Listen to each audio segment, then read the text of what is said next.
Hello అందరికీ welcome to our channel. ఈరోజైతే మన వీడియో సింపుల్ అండ్ టేస్టీ ఈజీగా చేసుకోగలిగే సేమియా కేసరి అండి.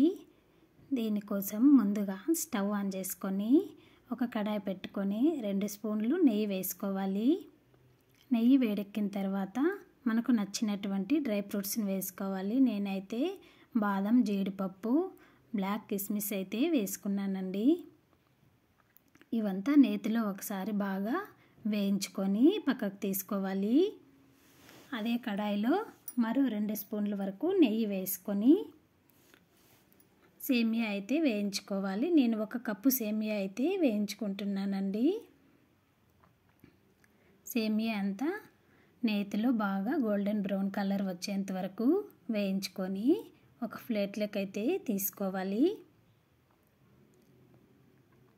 అదే కడాయిలో మనం ఏ కప్పుతో అయితే సేమియా తీసుకున్నామో అదే కప్పుతో 2 కప్పులు వాటర్ని వేసుకొని వాటర్ అంతా బాగా మరిగిన తర్వాత మనం వేయించుకొని పక్కకు తీసుకున్నటువంటి సేమియాని అయితే వేసుకోవాలండి. సేమియాని వేసుకొని అంతా ఒకసారి బాగా కలిసే విధంగా కలుపుకోవాలి. వాటర్లో కలిసే విధంగా సేమియా కలుపుకున్న తర్వాత ఒక 10 నిమిషాలు అయితే ఉడికించుకోవాలండి.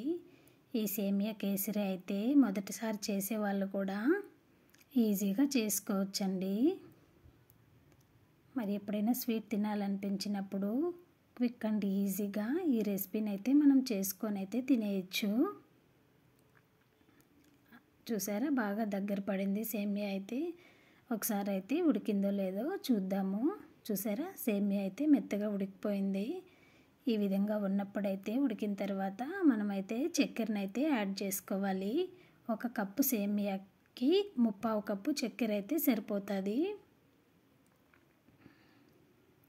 చక్కెర అంతా కలిసే విధంగా బాగా కలుపుకొని కలర్ కోసం అయితే నేను కొంచెం ఫుడ్ కలర్ యాడ్ చేశాను. మీకు ఇంట్రెస్ట్ లేకపోతే స్కిప్ చేసేయచ్చు.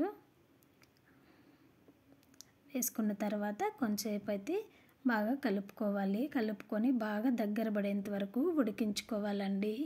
ఈ విధంగా ఉడికించుకున్న తర్వాత చివరలో ఒక 1/2 స్పూన్ వరకు ఇలాచీ పౌడరు, మనం వేయించుకున్నటువంటి డ్రై ఫ్రూట్స్ని వేసుకొని బాగా కలుపుకొని స్టవ్ ఆఫ్ చేసుకున్నామంటే సేమియా kesari ready. Thanks for watching.